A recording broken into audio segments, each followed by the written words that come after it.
নিত্যপণ্যের বাজারে কোনো সুখবর নেই, বেড়েছে চালের দাম। এদিকে সপ্তাহের ব্যবধানে আলু, পেঁয়াজ ও রসুনের বাজারও চড়া, তবে কিছুটা কমেছে কাঁচা মরিচের চাল।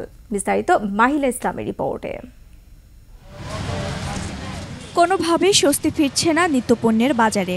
আমনের মৌসুমের শুরুতেই বেড়েছে সব ধরনের চালের দাম। মোটা চাল কেজিতে ৭৫ টাকা থেকে ৭৭ টাকা, কেজিতে ৫ টাকা বেড়েছে নাজির শাইলের দাম। বর্তমানে ২৮ চাল, ভালো মানের ২৮ চাল ৬০ টাকা কেজি কেনা পড়ে পাইকারি। এক কেজিতে ধরুন আগের তুলনায় ৮ টাকা বাড়ছে।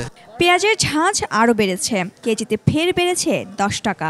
দেশি পেঁয়াজ ১৫০ টাকা, আমদানি করা পেঁয়াজ ১১০ টাকা। বেড়েছে রসুনের দাম, কেজিতে ১০ টাকা বেড়ে আলু বিক্রি হচ্ছে ৭০ টাকায়।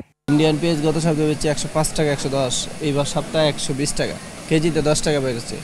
আর রসুন বিক্রি করছি আপনার গত সপ্তাহ ২২০ টাকা, এই সপ্তাহ ২৩০ টাকা, ১০ টাকা বেড়েছে। বাজারে পর্যাপ্ত আলু এবং পেঁয়াজ আছে, কিন্তু দাম ছাড়তেছে না ওরা।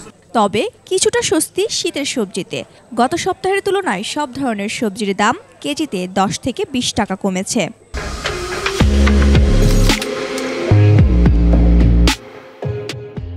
লাউ ছিল আগে গত সপ্তাহে ১৬০ থেকে ৭০ টাকা পাওয়া যাচ্ছে।